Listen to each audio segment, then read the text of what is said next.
Welcome to Hills Business Unplugged. Dave and Luke here, and we just wanted to spend kind of 10 or 15 minutes kind of going through Dave's business, talking to him, finding out how he got to where he is now. And so, Dave, I just want to kick it off straight away. Look, the world's pretty crazy at the moment.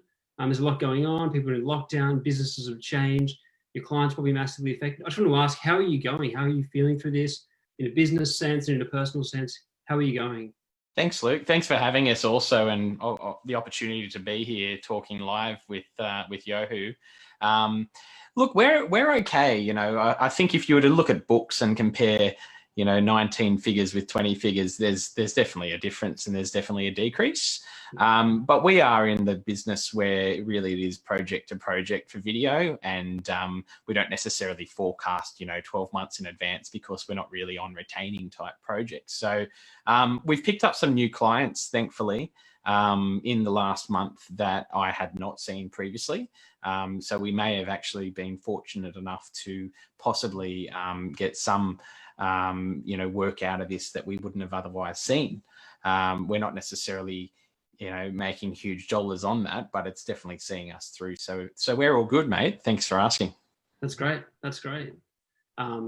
It's kind of similar in my business as well. It's interesting watching, some clients we're hearing less from. There's other clients that have kind of picked up their work through this. So it's interesting seeing how different businesses are kind of navigating through this. It's such an unknown area, so it's quite interesting to watch. Definitely. Look, I want to kick it off and just ask, tell us something about you that we don't know. That could be a personal thing, something weird hobby, a strange skill. Just tell us something that we don't know about you. Sure. Well, I've always enjoyed my water sports. So I've always gone out there and enjoyed the real life, outside of this tech gear that I love as well. Clearly video is obviously a passion for me, but I've always enjoyed boating. So, from an early age, I actually had a boat license before I could drive a car. Wow, that's cool. To the point where my dad could never reverse a boat trailer down a ramp and I would have to help him out with that. So, it's always been a passion of mine to do that. And for years, I've always dreamt about having my own boat. And finally, in the last 2 years, I made that happen actually through the business, but it's got its personal advantages as well.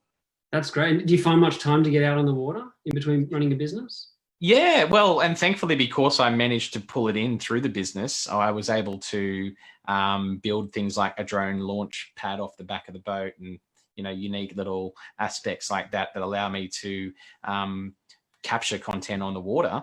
But yeah, the family and I have done some great trips up to Noosa with the boat, not driving Sydney to Noosa on the boat, but towing the boat and putting it in various ports along the way. So it's been a really good memory maker, mate. Wouldn't look back on it and with any regrets. I've just enjoyed every moment. That's fantastic. I believe I've heard some rumors of you inviting people out onto the boat for meetings as well, which is pretty cool. It's a networker for sure, mate. It is only 6 people and clearly you can't do that right now with social isolation. But over the years I've had it. It's only been 2. I've been able to take it out on the harbour and invite guests and get to know each other's business and a bit more about each other and tick off a one-to-one while we're at it, which is great. That's awesome. So cool. Yeah. So you run Power Creative, and that's a really innovative and incredibly well-known kind of film production company. Can you tell me a bit about it? Tell me about what do you do? What's your speciality? What kind of clients do you work with? Sure. The type of client that we find ourselves working most with is the business owner that wants to take things up a level and perhaps lift themselves up and be seen differently out there. So whether that be the smaller business market or a larger multinational business, we find ourselves creating content for people who are either advertising to their market, so something that's an external advertising piece, or maybe it's an internal a row builder or an internal communications piece. So there's a wide range of content there. The big thing for us is really building the right budget and team around it. So even though I'm often the face behind Power Creative, there's a lot more beyond that in terms of team and resources that I build in. That's cool. I like that part that you mentioned about you're not looking for specific businesses or industries, but you're looking for a type of person that's looking to do something. But it's kind of more about personality and personality fit than, Yeah. a business fit, which is pretty cool. And you can't really, like, you've got to have a budget to do video, right? Like, otherwise there's obviously the DIY option. So for someone who's not ready yet as well, we're always prepared to say, hey, here's some things you can try. Come back and let us know when the time's right if you want to take things up a level and outsource. Yeah, that's cool. That's great. Yeah. Look, I want to hear, like, Yohu is a lot about working with, like, it's young and hungry. So it's focused on kind of young businesses or even high school students thinking about business, studying business or starting their own business. So it's really focused on a lot of people in their kind of early stage of business. And so I really wanted to delve in deep and spend a bit of time in, like, how did you get started? Like, what were the early days from really from like the thinking about starting a business or working in someone else's business, and what were those kind of early steps through to where you are now, running a really successful business and kind of making something of it? So can you kind of talk me through that journey? Sure. Well, the family video camera growing up was definitely where it started, I guess, back in maybe 95. I think I was in my early just about to start high school at that point, I think. I finished in 99 and I found myself making a lot of sketch comedy videos. I was always interested in those back in the days, fast forward or full frontal sketch shows. So I was big on that sort of thing. And I did a bit of drama at school and I was always a bit of a goof and mucked around. So I was doing silly gags and my mate Mick Suey and I would go around and just do silly stunts around the street, not like stunts as in physical stunts, but just gags around any sketches that we came up with.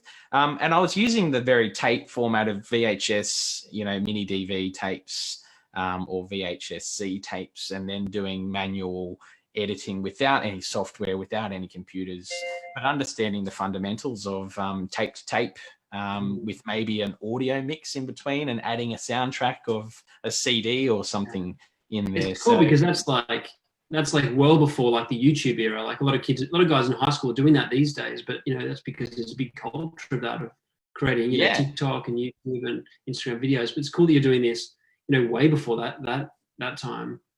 And it was a real good learning curve too, because the more mistakes you made, the less quality you got out of it, because the content would get degraded by the tape wearing out. So it was a really good learning experience for me. That's combined with a bit of community radio when I was in year 10. I started my own show on Blacktown's Sydney Western Radio, SWR. And I just loved the idea of media, but I don't think I really summed it up as like TV and media. And I didn't see myself going to a public forum. I just saw myself as having fun with me and my friends. So that's kind of where it all began. That's great. And then, so where did it go from there? Like, where did you move on? Did you move into the industry and work somewhere, or did you jump straight into a business? Well, I studied hospitality because my parents were actually kind of in that mindset of, oh, Dave, you need a solid career and it needs to be a course and you need to go and register and, be accountable. So I studied at the Baulkham Hills TAFE, which was a really good move, actually, even though hospitality felt like a bit of a left of field. And honestly, I didn't think video was going to be a career. So I kind of went, all right, mum and dad, I'll do hospitality. And then a year into that, I was actually finding myself presenting assessments at TAFE, where it was meant to be a written assessment, but I created a VHS tape where I'd present, say, a theoretical conference or event that I was organising as part of my studies. And rather than just hand in a written assessment, I'd actually go in and film, say, the foyer of the Hilton and show people mingling in the foyer and say, this is where the conference will be held. And I used that as a visual aid with my written assessment. And the teachers were kind of like, they hadn't seen it before. They were just like, what's going on here? This guy's using video. We only asked for a written assessment. And I actually said, why aren't you doing film and telly? And I said, look, to be honest, I've never really thought about film and telly as a course. I just enjoy people. And I think that's what I was enjoying with making videos as well. It was about people. And so there was this alignment at that point about events, people, and video, where I realized that there's a need to have communication in there somehow. And it's all retrospective now, but at the time I was just kind of following passion and going with it and doing what I thought was right to make it more interesting, I think, and appealing. Yeah, great. And so then from there you moved in to work in events, I believe. Yeah, like I worked in some venues for about a year before I discovered a dream job. The venues was a bit of a in-betweener, pouring beers, setting up meeting rooms. But I always had a business card handy, right? Because I ended up finding clients whilst I was working somewhere else. So you were doing video stuff on the side while working in venues. Yeah. So, you know, my parents were accountants. So they said, Dave, why don't you set up an ABN? And I was doing things like VHS to DVD conversions while I was at these venues setting up meeting rooms. There would be an old professor that can't work out a VHS or a DVD, and, you know, the tech was failing. So I would be there just helping and basically finding myself getting leads and referrals. And then suddenly I realized I was able to make a dollar. Probably more money, in fact, than what I was earning in the job itself. So, yeah, it was interesting. I did offer those services, by the way, to the place I was working, and the boss was very regimented. No, we don't do that. So they missed an opportunity because they could have really capitalized on a technical services division or something, but they didn't do it. But yeah, the dream job I found was actually an event producing role in a company called International Productions, who is still operating today, owned and managed by Adrian Daines. And I learnt so many skills working there because I was managing big accounts like Harvey Norman Exhibition, Novartis Pharmaceuticals, Pfizer Pharmaceuticals, huge projects where, you know, I was working with large set designers and AV setups. And I had no idea. I kind of felt like I was faking it till I made it.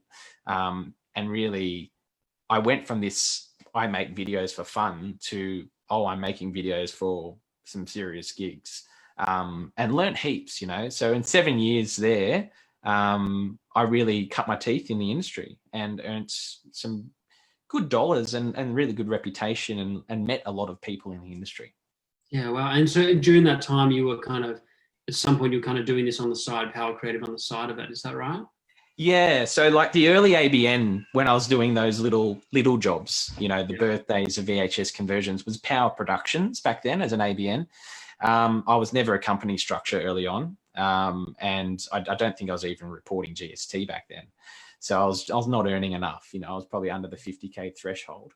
But I would do those sort of jobs that the boss at the time, Adrian, who I was working for, basically saw as a different market that wasn't what he wanted to work in. It wasn't his niche. So anything in that bracket, I would kind of take on as Power Productions, and he knew that. And then anything that was too big for me to handle as Power Productions, I would pass over as a referral to them and get a commission on that work as well. So it was a really good time, 7 or 8 years of doing that, because I could still do those little jobs on the side, and my wife as well with me, because she's been involved in these videos as well with me over the years.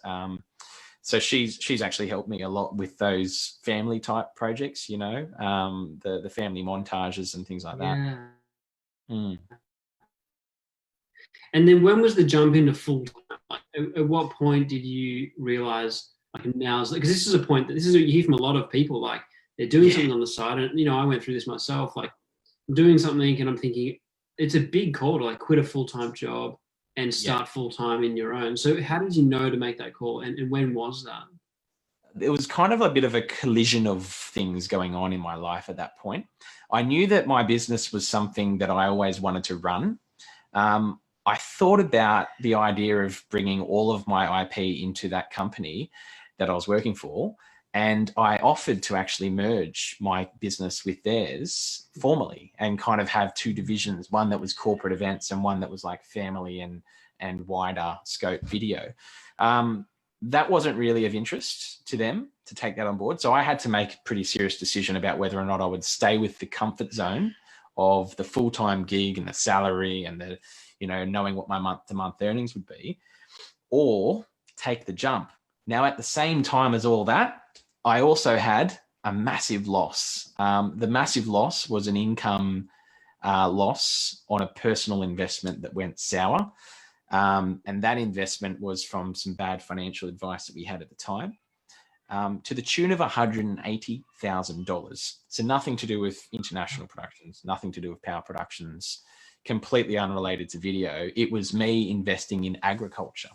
And it was an investment scheme that thousands of Australians actually got stung with due to the global financial crisis. So that's when all this was happening. And I found myself in a class action and paying, a lot of legal fees to try and fight this debt, which unfortunately we lost, hence the $180,000.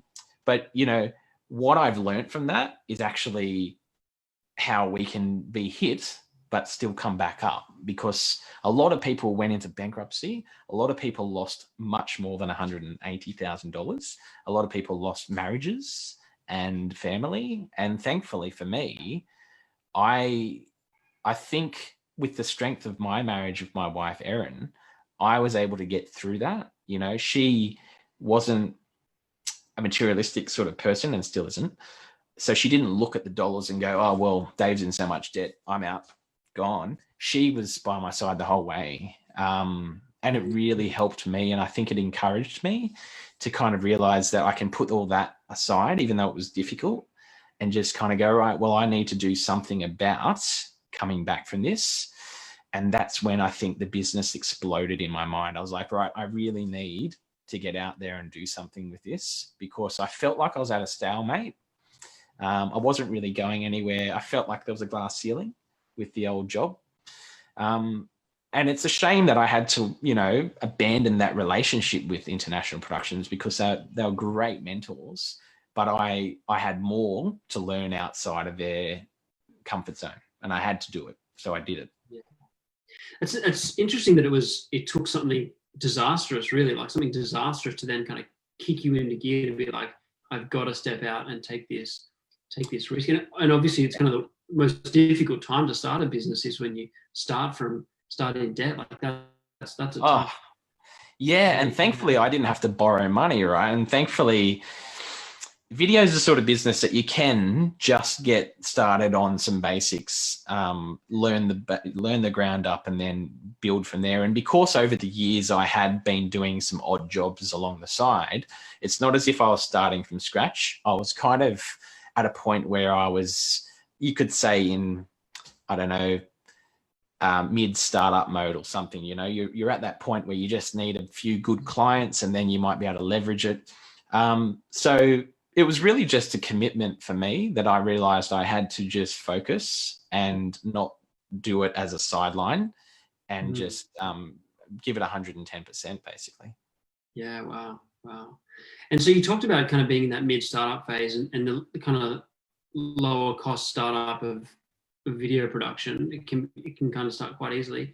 I know for a lot of young video production guys, that it comes to this point where they've got to like go out and either bring on contractors or staff, or they've got to go and spend 10 or 20 grand on equipment and gear. And that's like a really difficult decision to make. Like, at what point do I make that huge investment or take that risk and bring someone on? So like, how did you know that?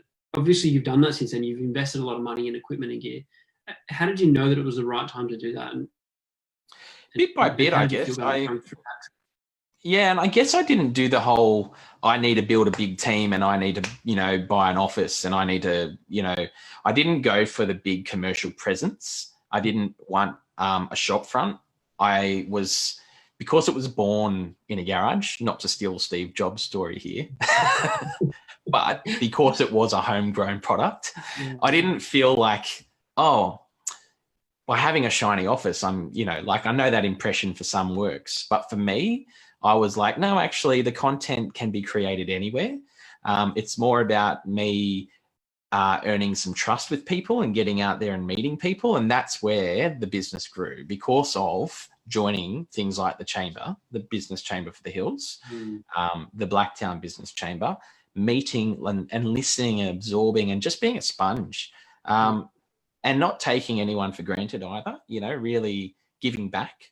That was a big part of it. So early on as well with that TAFE course, I got involved with the Hills Relay for Life as a voluntary position to help with the event running, entertainment, and a bit of video highlights, you know. And so doing things like that, without any sort of price tag and budget assigned to it, I was able to get those ground skills, get some show reel, get some portfolio, show people what I'm capable of, earn some trust, and build clients off the back of that. Because then there were clients coming to me saying, oh, we've seen what you've done there.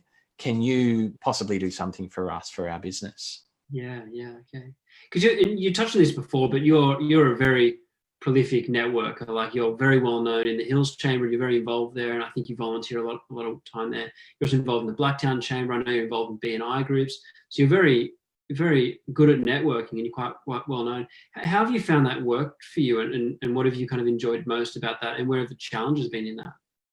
Yeah, and I didn't really answer your question about teams here, because I kind of just swooped past into experience and getting out there.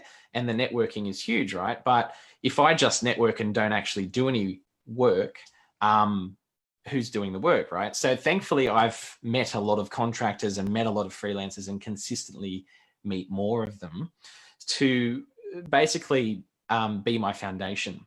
Because if I am just in meeting after meeting, I can't possibly get to that edit or get to that shoot. But where possible, what I do is I put some structure in there and say, well, I've got this time allotted to meetings. I've got this time allotted for production in terms of shoot and editing. I'll spread myself as far as I can, but then I'll draw a line where I'm wearing myself too thin, and put other team members in to fill for me in either the camera role, the audio, the lighting, editing, and even beyond that into more specialized roles, animators, and a lot more, you know. I've even had the privilege of working with Sailor Studio, in fact, to create some animations for our projects. So, you know, meeting people like you, Luke, has been essential as well, because I'm not capable of I don't do After Effects personally. You know, I'm better at filming and editing live action than what I am doing animation. So it's understanding when you meet someone, and I've lost a light, that is a good lighting expert and can do a better job than this.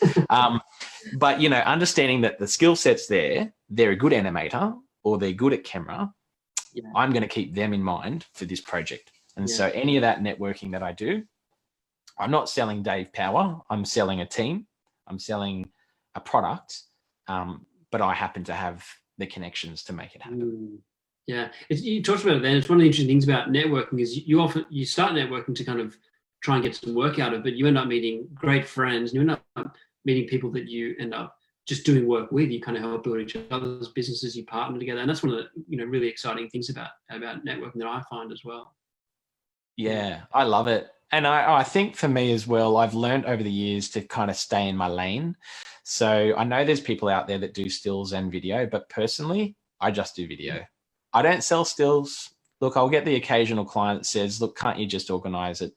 Sure, I'll organize it, but it's another photographer. It's not Power Creative. I'll get them in and I'll manage the budget. But I don't ever go out there and say Power Creative are a full service agency or anything like that. I kind of just do my video bit, stick to that, perfect it, and then move on. Yeah, that's great. And I can relate to that. You know, we're a design studio and we focus just on design, and we have the same thing. People, can you do marketing? Can you do video? Can you do this? And we're like, look, we're really good at design, and we really want. So yeah, I can completely relate to that as well. I wanted to move on. I want to ask you about you talked about this before. What's been your biggest challenge in business? So, I mean, that 180K was probably more of a personal debt than it was business, but you could say an investment is business, right? That was the biggest challenge. But there have been other speed humps along the way, like bad debtors, people that say they need the video yesterday, but they're not willing to pay the invoice tomorrow. And those things have happened multiple times, you know, and people that go into liquidation and you can't chase them about it, and that's it. Bye-bye. So, you know, those things have happened, but thankfully I've had enough business around those projects that I haven't come to a complete halt because of it. You know, I've been able to just kind of focus on other things. And I think if I was to tell anyone about that, which obviously I am right here, I would be saying, A, set your terms and conditions up, get a deposit, which I've now learned to do, get installments, get final before delivery. You know, sometimes I do the delivery before I get the final payment because some companies just have that structure. But get something in writing, get that signature, get something that maybe is even a personal guarantee from the director of that company. So if they go into liquidation, they can't hide behind the closed company doors. They're personally liable, you know. So I've learned all these tips now after being burnt that can actually save me should it happen, hopefully not again. They're the challenges that I've had. Everything else though, I've been very lucky to meet amazing clients and have amazing opportunities. That's fantastic. And so just talking about that, what have been some of the biggest successes in business? Funny you should ask, Luke. I've actually, it probably won't show up because it's a bit blown out on screen. One of my favorites, and I've talked about it before, probably too much, but we got flown to London 3 times off the back of shooting someone's wedding. You know, this wedding was not your younger generation Yahoo wedding. It was a chamber wedding, and I don't mean Chamber of Commerce. I mean legal chamber. Yes. Amazing clients. These guys were referred to me by a photographer. They basically said, Dave, we're not the young gun couple who want a beautiful highlights reel of us running down the beach. We want you to capture music at our church, an Anglican church, which I know you're an Anglican church member as well, you Luke. Yeah. So this is the King Street, St. James. Yes. And the choir there are amazing. So basically we were asked to film that and make a beautiful audio recording. Video as well, obviously, but audio was kind of primary here because of the amount of people involved in choir. So we put, you know, like 6 or 7 camera angles in, 10 to 12 mics and all sorts of stuff, live sound mix. I really built on my event experience there by pulling in some great resources that I've known over the years of doing event production into this, because I was like, right, this is a big production deal. They got a very good deal, by the way, on budget, if I look back at it. But it built this amazing relationship because they looked at it and went, this hour-long coverage of a church ceremony of their renewal of vows, because they'd been married overseas, blew them away so much that these guys are on a jet every second day in the legal profession as arbitration. And basically they got me to fly over for another soiree that they were having for more guests overseas. Wow. That was just a private party of more music to capture. And that happened on 2 occasions. And then the 3rd occasion, we got to work with Abbey Road Studios, who actually did all the sound in the Winchester and the Athenaeum Club. And we were just blown away. I get shivers right now talking about it because I can't believe it actually happened. Especially being in lockdown now, you go, oh my gosh, that opportunity is just something to be thankful for a long time about. Wow, that's amazing! Amazing story. I'd love to see the video sometime as well if you can share it. Yeah, well, the issue there is copyright of music because it's commercial tracks that the choir is singing. Yes. I do have a private link I can share with you, but unfortunately I can't share it to the public. I look forward to it. I think that's all the questions I had. I just want to quickly go through the comments on Facebook, and I've got a few text messages that came through from Joel and the team. So we'll just go through some of the questions that came out. Let me just bring them up. Okay, there's a couple of questions here. So what is the best way to get a consistent stream of clients and the best way to network? And what is the best way to network as a videographer or photographer? I think it's setting that time aside and being committed. You've got to have consistency in your question there. You can't just be half-assed about it. You can't just turn up one day and not the next. If you come to a networking group, people are putting their trust in you to get to know you. And if you are not there in 6 months' time, bye-bye group. Yeah. You've got to be there for the long game. is one of the things that really caught me on a tangent when I joined the Hills Chamber, and even I used to be involved in the Parramatta Chamber. The thing that really stood out to me, both of those, is I turned up and these people, all the people who were in the room were friends, and they'd clearly been friends for a decade or more. And I thought, wow, this is not like a business thing. These are all people who've just spent so long doing business together and around each other. They've just become genuinely good friends. And so it showed me that it is, like you said, it's that long-term time commitment that they've really just put into kind of building relationships. And I think you're right. It takes that kind of consistency, and you can see that in the chamber.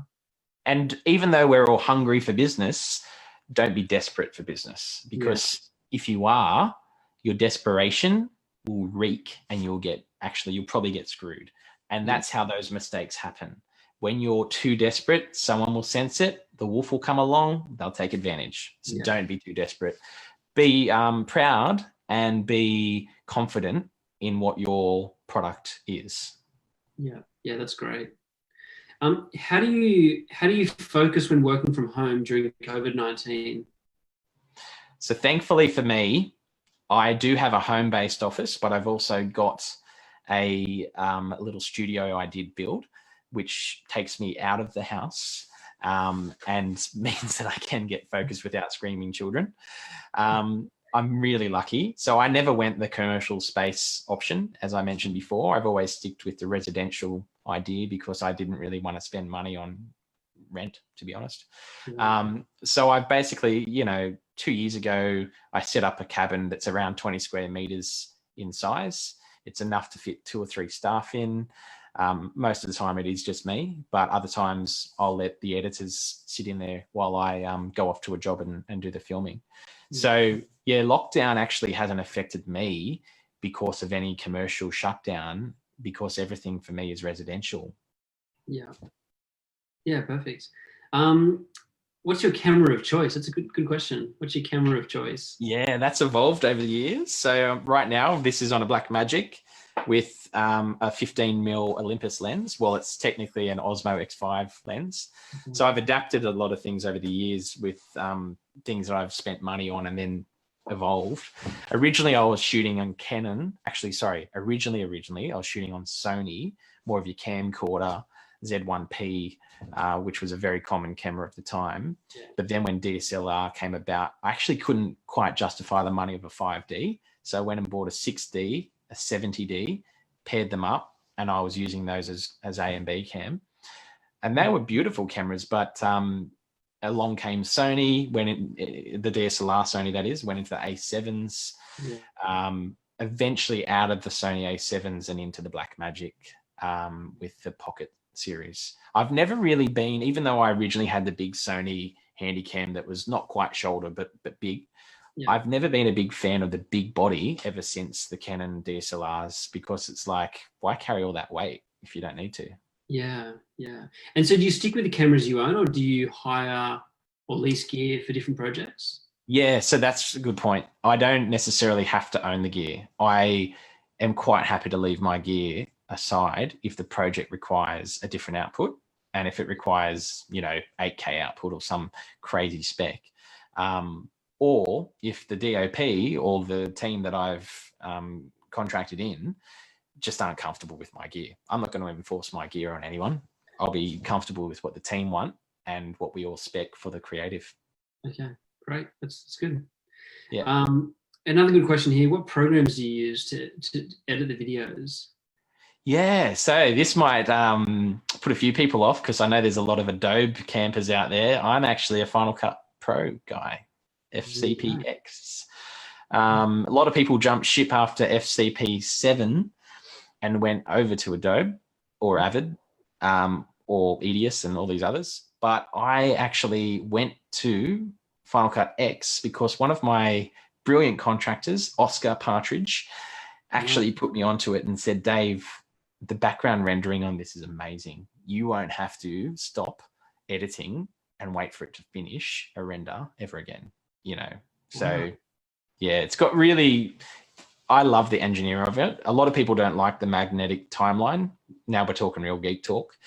Personally, once you get a handle of how it works, it's actually really efficient, and you can get the edits done probably You can get any edit done quick, I guess, if you're used to the software, but Yeah. I'm pretty fast on Final Cut X, but I know it's a personal preference. Okay, that's good. I didn't know that about you. That's interesting. I didn't know that about you. You say it like it's so weird. Well, we're a design studio, so we do everything in Adobe, and After Effects is included. So if we play around with video, it's always in Premiere. Yeah. Well, and the Final Cut's limitation is it can't do After Effects and things like that. So yeah, if I'm going to get a project that requires that, then I'll have a contractor that knows After Effects, use After Effects. And if it's an editor that prefers Premiere and they're a freelancer, I'm not going to insist that they're on Final Cut. But if I'm personally cutting it, I'd be using Final Cut. Yeah, yeah. We've kind of already asked this question, but I want to ask again, how has COVID affected business for you? So yeah, it's just been a shift of clients. I did have some originally planned projects that did get put on the back burn. They didn't get canned. They just got postponed until who knows when. But thankfully I didn't have, because I don't do heaps of forward bookings. I don't like book a year out in advance. Yeah. It's not as if I saw a whole calendar drop or anything like that. So really it was just like, all right, well, I won't focus on those clients. They're in trouble. Or if they are in trouble, what can I do to help them? Yeah. But over here, there's these other clients screaming for work right now that they need done. And that comes back to the networks. Because I've been in the long game with the Chamber and BNI, I've thankfully built up some reputation there that people are telling others that they should probably have a chat to me amongst other great operators. If they have that need, So I've picked up a lot of business that we just didn't have before. Yeah. That's great. I'm pleased to hear that business has still continued for you through this time. It's obviously time for a lot of businesses. So I'm pleased. That's great. Yeah, and definitely I jumped on the live stream bandwagon as well. Clearly we are doing it right now and lots of people have. So, you can see in the corner of the frame here a little Blackmagic Atom Mini Pro. So got one of those bad boys, so I can really see the difference between. I can see the difference between your camera quality and my stream quality here. You clearly have nice lights and camera and everything. So I'm just using a MacBook Pro. I wouldn't do it every meeting though. Like it's only if I'm doing a planning meeting with a client, I wouldn't go to this extent. But if I'm representing my business in this way, that I've got the gear, so why not? Perfect. Well, look, we went a bit over time. I thought we'd only be like 10 or 15 minutes, but I think we've gone for like 37 minutes now. So we'll wrap it up. Wow. Too long. But thanks so much for your time, Dave. I've known you for a while, and it's been great kind of seeing your business grow and growing alongside you. But it was exciting to kind of sit down and kind of talk through some of these details. I really appreciate your time. Love it, mate. And sorry I waffled so much. I probably added to the time there just a little bit. It was really good. Fantastic. Well, thanks again, and I'll speak to you soon. Speak soon. All the best.